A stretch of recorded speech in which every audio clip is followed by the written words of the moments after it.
Buenas tardes, somos el grupo 1 y vamos a presentar la implementación del compost. Buenas tardes, somos el grupo 1 y vamos a presentar la implementación del compost. Buenas tardes, somos el grupo 1 y vamos a presentar la implementación del compost. Buenas tardes, somos el grupo 1 y vamos a presentar la implementación del compost. Buenas tardes, somos... Es importante recalcar de que este es un proceso sostenible de reducir los residuos, ya que estos generados en cocina o en actividades como recorte de papel o cartón pueden ser usados para realizar el compost en el hogar. Los aspectos a considerar para tener una compostera es de que debe de ser un lugar ventilado, protegido del sol y de la lluvia directa, además de una temperatura ideal de 25 a 35 grados. Los tipos de compostera son compostera de jardín, que son unas mallas en las cuales se colocan los residuos únicamente del jardín en contacto con la tierra. Lo siguiente es la compostera de caja. Se colocan los residuos orgánicos junto con tierra y acerrín o sulfatos dentro de una caja de plástico o de madera, en la cual en la base se pone una tela o una base en forma de como un plato para que no haya filtraciones. La siguiente es la compostera de balde. Se coloca lo mismo que en la compostera de caja, a diferencia de que el recipiente es un balde de plástico al cual se le realizan agujeros en las paredes y en la base. Y por último, la compostera giratoria. Esta ya viene fabricada y es necesario colocar el 10% del residuo equivalente en acerrín. Tenemos también los procesos de compostaje. El primero es la clasificación y la separación de los residuos generados. El segundo, debemos de separar en orgánicos como verduras y frutas y en secas como hojas o cartón. Tercero es el montaje del compostador, es decir, tener el recipiente donde se va a generar esto listo. Luego la fase de descomposición, que se divide en mesófila, termófila, de enfriamiento y de maduración, cuando ya está listo el compost para ser usado. Luego también el mantenimiento durante el proceso, ya que el compost requiere de aireación, además de humedecer. Y por último ya la aplicación. También es importante recalcar de que hay residuos aptos y no aptos. Los aptos son los restos orgánicos, como de verduras, frutas, de café o infusiones. Además, también la cáscara de huevo es una muy buena opción. Y residuos generados en el mismo jardín o huerto. Los no aptos son los cítricos porque alteran los compuestos de la tierra. Las cebollas y ajos también no es recomendable. Y los residuos cárnicos o lácteos ya que contienen grasas. ¿Y cómo sabemos que el compost está maduro? Ya que el color es marrón oscuro y se ve como tierra fértil, además de que la textura es granulada y fina. Los residuos que hemos puesto en un inicio no están reconocibles. También el olor es a tierra húmeda, la temperatura de 20 a 30 grados y la humedad entre 40 a 60. Los beneficios del compost. Tenemos la nutrición al suelo fértil, el crecimiento de las plantas y la reducción de residuos. En la nutrición al suelo fértil tenemos que enriquece el sustrato con materia orgánica y los micronutrientes de los alimentos que se descomponen. Además, mejora la estructura del suelo, optimizando la absorción del agua. También favorece la actividad microbiana esencial para el ciclo de los nutrientes de las plantas. Como beneficios en el crecimiento de la planta tenemos que estimula su desarrollo radicular y su crecimiento uniforme. Aumenta la resistencia frente a plagas y cambios climáticos y contribuye a la purificación del aire y regulación térmica del entorno.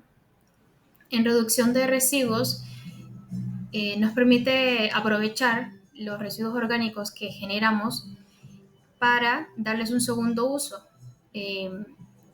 Un 50% de los desechos que utilizamos diariamente en casa ayudará a el compost de las plantas. Esto disminuye la generación de gases de efecto invernadero y promueve un modelo económico circular y autosuficiente. La estructura del jardín vertical constará de 6 partes, la cual comienza con el soporte en la parte de atrás, que es una estructura auxiliar, mayormente de madera. Luego tenemos los bolsillos de fieltro donde van las plantas, el perfil de metal en la parte superior e inferior para colgar los módulos de los bolsillos de fieltro, también el sistema de riego dentro de cada una de las perfilerías y el canal de recogida de agua en la parte de abajo de la estructura de madera. Continuando con las plantas adecuadas para el jardín vertical, tenemos las especies ornamentales de follaje, como lo son el helecho cuero, la potus, la cingonia, la ficus rastrera y la higuera trepadora. Estas se adhieren a la superficie formando un follaje denso, resisten a la sombra, a la humedad y a constantes podas. Las especies florales resistentes se encuentran el geranio, la vinca, la gazania y la lobelia. Florecen durante casi todo el año, son abundantes y atractivas para interiores. En las plantas adecuadas tenemos también las suculentas y las especies de bajo riego como el sedum, la lengua de suegra, la aloe vera y la cinta o mala madre. Estas no necesitan tanta luz, son colgantes y muy resistentes, de poca agua y pueden crecer en cualquier tipo de entorno. Para el diseño de la propuesta, el jardín vertical se ubicará en el pozo de luz que se encuentra desde el segundo piso hasta la azotea. Este tiene una forma rectangular alargada y utilizaremos la pared de la izquierda que tiene una doble altura para colocar el jardín vertical. Este actúa como filtro de aire natural mejorando la calidad del ambiente interior. También tiene beneficios al estado de la salud física y mental, ya que promueve una mayor esperanza de vida.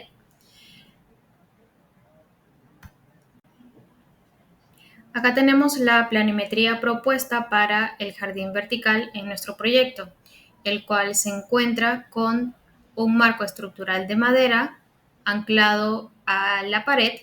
La pared antes tiene que estar con una pintura resistente a la humedad y también se pueden ver las macetas plásticas fijadas o bolsillos de fieltro.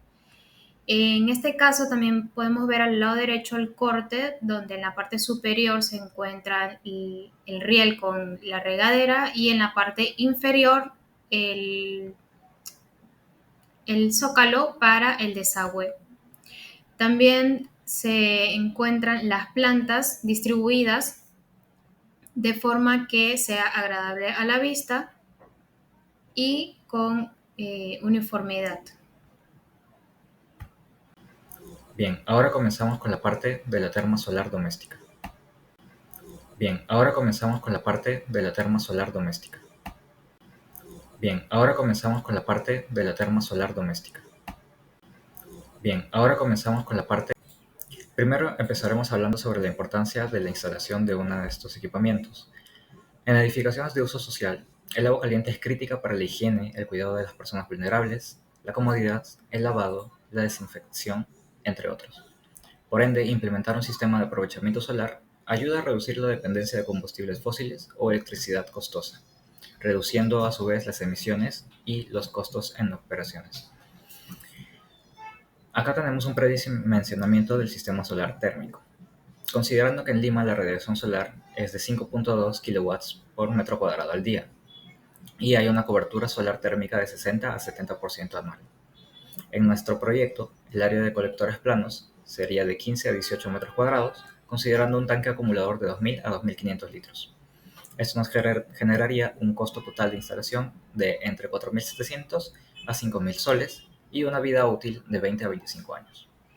Luego tenemos algunos de los puntos por los cuales sería beneficioso la instalación de uno de estos. Primero, en el punto ambiental, sabemos que nos ayuda a reducir las emisiones de CO2. A su vez, genera un menor consumo de gas y electricidad y ayuda a promover la cultura ecológica y autosuficiente. En el nivel económico, nos genera menor gasto mensual, es de bajo mantenimiento y nos brinda una durabilidad superior, en este caso de 20 a 25 años. Finalmente, en el aspecto social, encontramos que para los pacientes oncológicos genera espacios mucho más confortables. Finalmente tenemos el diseño de la propuesta de nuestra terma solar. Primero consideramos 30 personas a 30 litros por día, lo cual nos genera 900 litros al día. Con un porcentaje de uso de agua caliente de 35%, esto nos genera 1.312 litros al día, aproximando 2.000 litros para este diseño. El área recomendada de colectores es de 15 a 18 metros cuadrados y un tanque acumulador de 2.000 a 2.500 litros. La cobertura solar térmica anual es de 60 a 70%. Con estos datos tenemos el predimensionamiento de esta terma, y aquí se vienen algunas recomendaciones constructivas, junto con un pequeño cronograma paso a paso de qué se va a realizar conforme avancen las semanas. En la primera semana tenemos el diagnóstico y la planificación. En esta semana calculamos la demanda. Como hemos dicho, serían 30 personas por 30 litros al día, lo cual serían 900 litros al día de agua caliente. Luego seleccionamos el sistema, en este caso es la terma solar, de 900 a 1000 litros, lo cual nos generaría 2 o 3 colectores planos.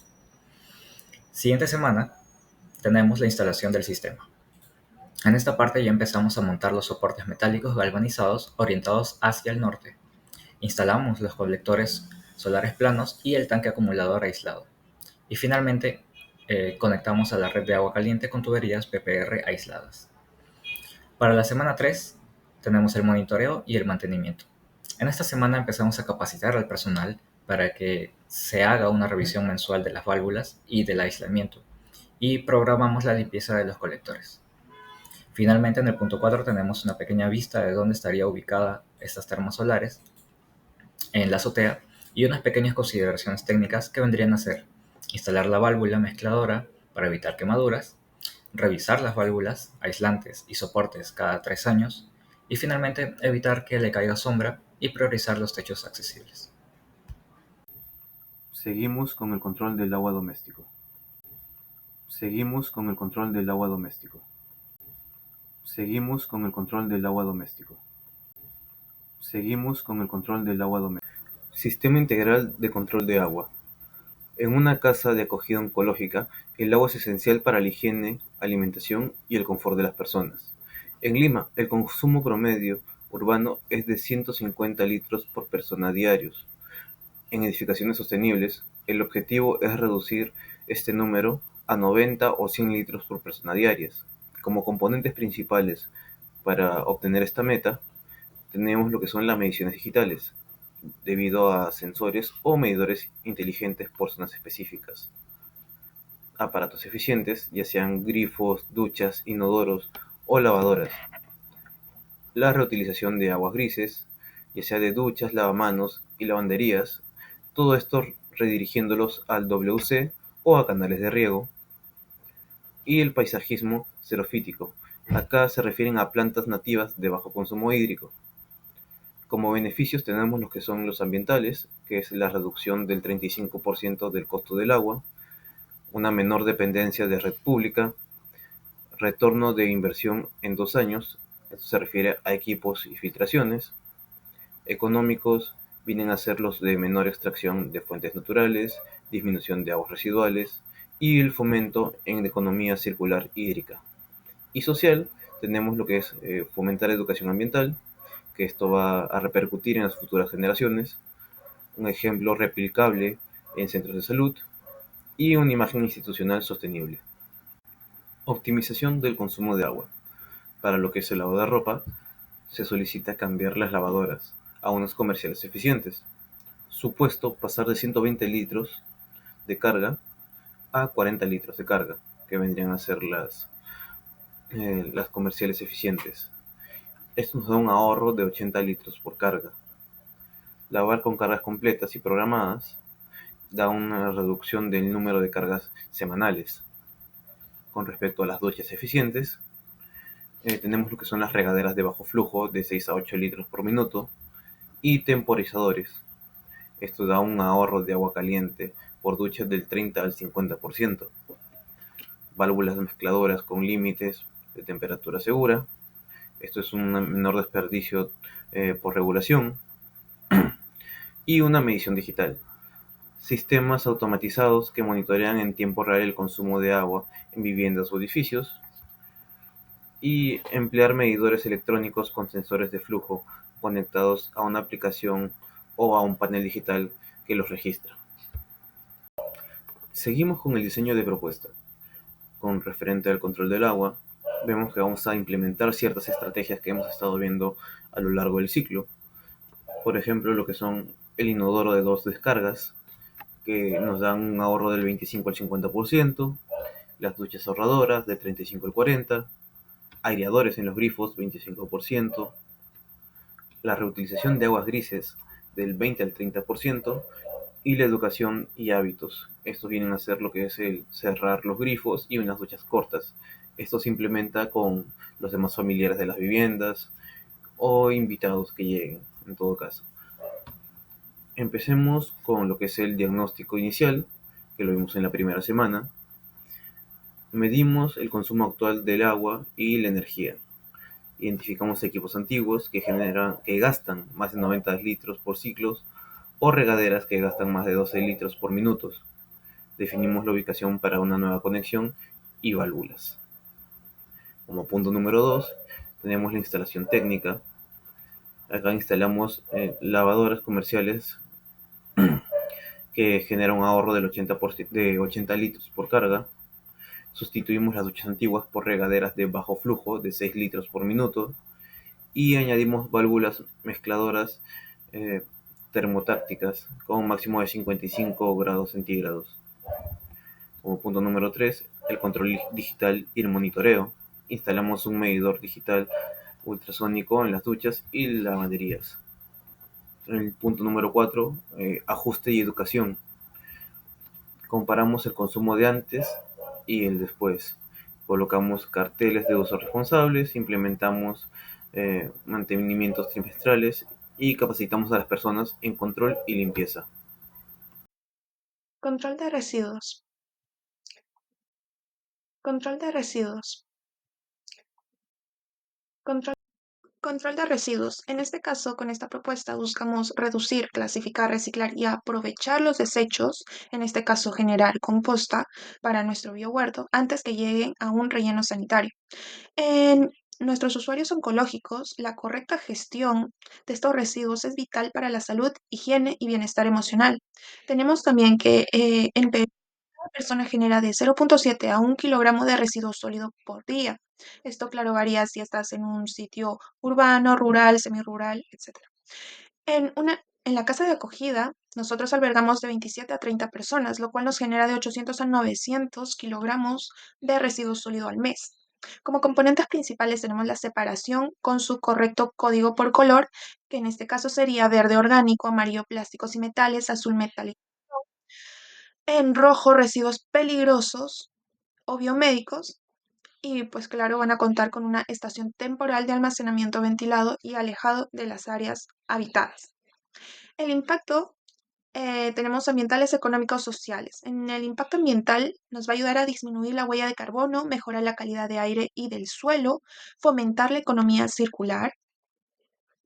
También en económicos tenemos un ingreso adicional por la venta de materiales reciclables, compost gratuito para la jardinería o los huertos que vamos a incorporar también, y social, que fortalece el sentido de comunidad y apoyo mutuo, ya que esto va a ayudar a las personas, a los pacientes oncológicos, a crear lazos sociales y reducir riesgos infecciosos en los usuarios inmunocomprometidos. Tenemos 3 fases también para llevar a cabo esta propuesta. En la primera semana sería colocar contenedores herméticos, eh, diseñar áreas de almacenamiento temporal ventilada y techada e implementar composteras modulares de 2 metros cuadrados para reducir para los residuos orgánicos y comedores. En la segunda fase tenemos que establecer los horarios de recolección interna, registrar el peso o volumen del tipo de residuo y bitácora semanal y firmar convenio con empresas o asociaciones recicladoras de la localidad. Y como tercera fase tenemos en colocar infografías, señaléticas y zonas comunes, realizar talleres